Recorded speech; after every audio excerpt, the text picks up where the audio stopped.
안녕하세요. 저는 트렌드 연구하는 서울대학교의 김난도 교수입니다.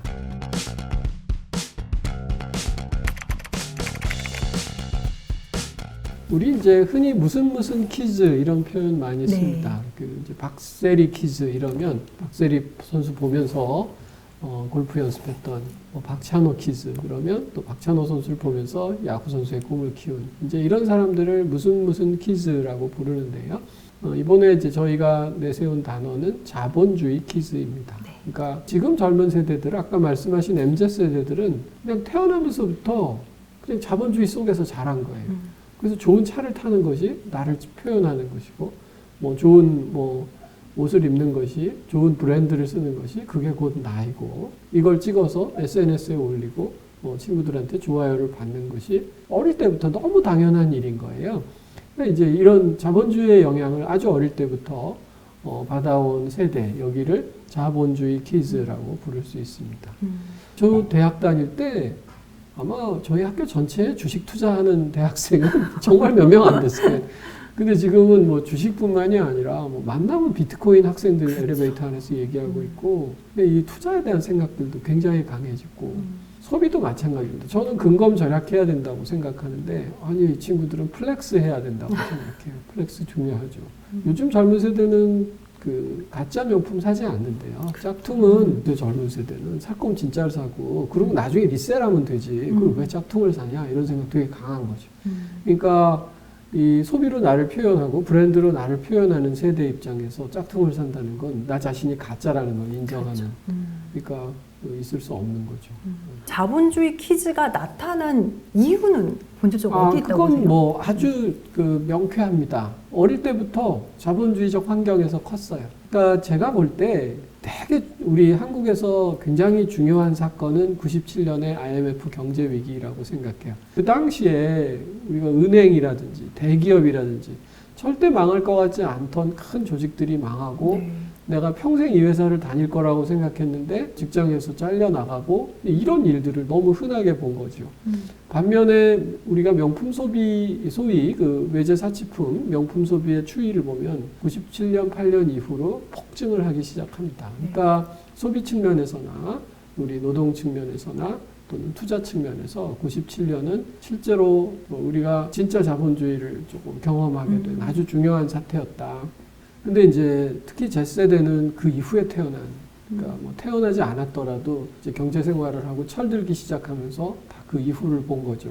너무 자연스럽게 절약보다는 소비를 배우고 저축보다는 투자를 배운 세대란 말이에요. 옛날에 우리나라가 너무 가난했고 독재 치하에 있었고 이제 이런 얘기 해봐야 자기가 경험하지 않은 얘기예요.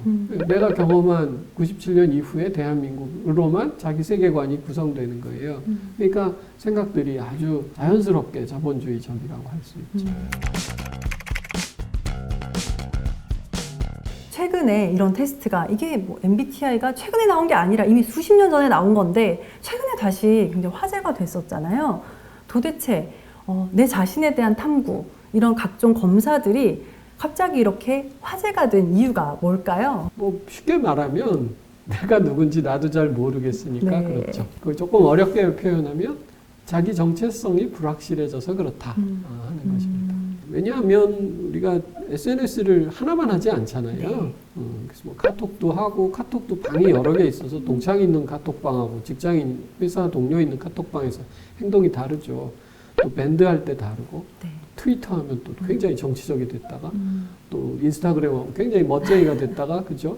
페이스북 하면 아주 유식한 사람이 됐다가, 이게 이제 굉장히 자기 정체성을 달리 구성한단 말이에요. 그래서 많은 사람들이 정체성이 굉장히 다원화됐다, 이렇게 표현할 수 있고요. 그러면 이거 너무 열심히 하다 보면 어떤 게 진짜 나지? 이런 생각이 들 수밖에 없어요.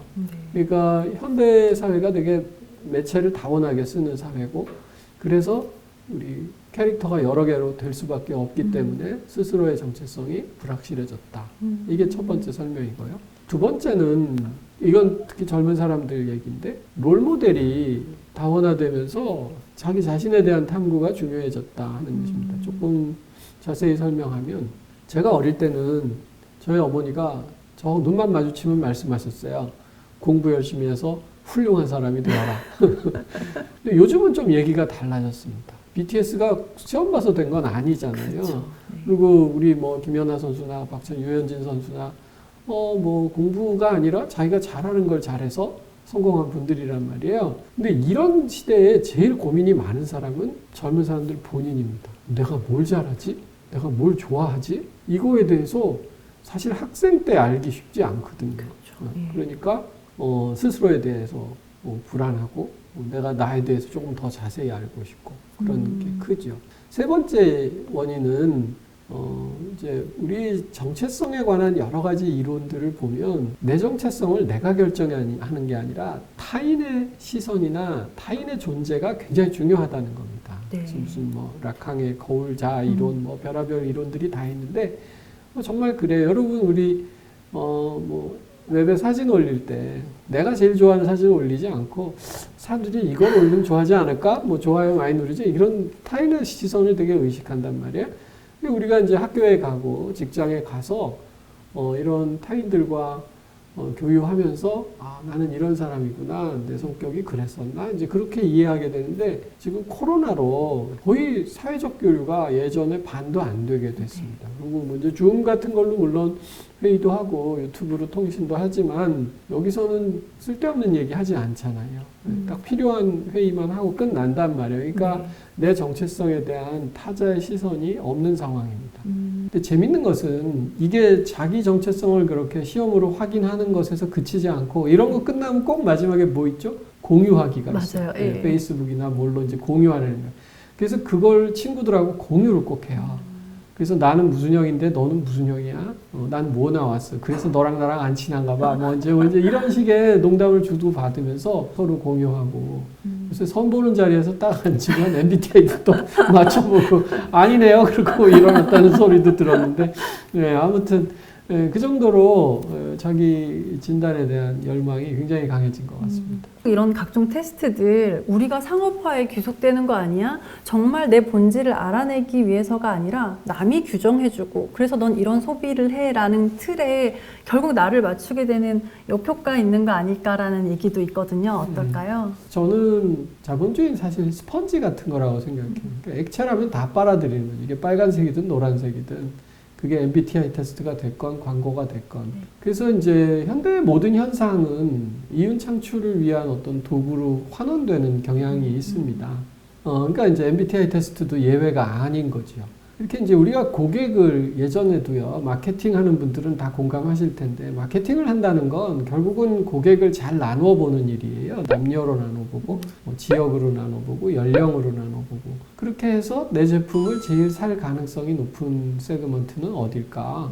그렇게 이제 나눠보는 게 일인데, 예전에는 그거를 이런 인구학적인 거나 소득이나 질이나 이런 거 갖고 나누는데, 요즘은 이제 무슨 MBTI 테스트나 성격까지도 동원해서 소비자를 나누고 특히 요새는 소위 경험에 대한 소비가 늘었다고 그러잖아요. 사람들이 여행 가고 맛집 가고 뭐 코로나 때문에 지금 주춤은 합니다만은 이런 소비는 성격 갖고 얘기하기가 되게 좋죠. 그러니까 예를 들어 어느 지방자치단체에서 거기 관광과 홈페이지 가보면 뭐 우리 군에 놀러 오시면 뭐 어느 절에 가보세요. 뭐 이런 것들 많은데 요새 그렇게 하지 않고 당신 MBTI가 뭐 이런 유형이면 활동적인 유형이니까 뭐 여기 가서 서핑을 하시고 당신은 사색하는 형이니까 뭐 절에 가서 참선을 하시고 이제 이런 식으로 제안을 주더라고요.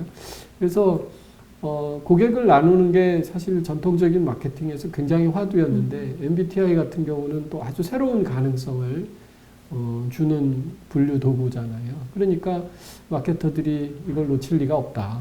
그러니까 지금 기자님 말씀하신 그런 현상도 아주 강해지는 것 같습니다. 오늘 사실 책만 읽어도 너무나 알차고 정말 많이 남게 되는, 그리고 저는 이 책을 읽으면서 2021년 이렇게 좀 살아야 될 것 같다라는 생각도 했었거든요. 정말 너무 많은 도움이 되는 책이었는데 오늘 교수님 직접 뵙고 말씀도 들으니까 또 새롭게 깨닫게 되는 것도 있고 정말 도움이 많이 된 것 같아요. 오늘 시간 감사합니다. 네, 불러주셔서 감사했습니다. 네, 고맙습니다.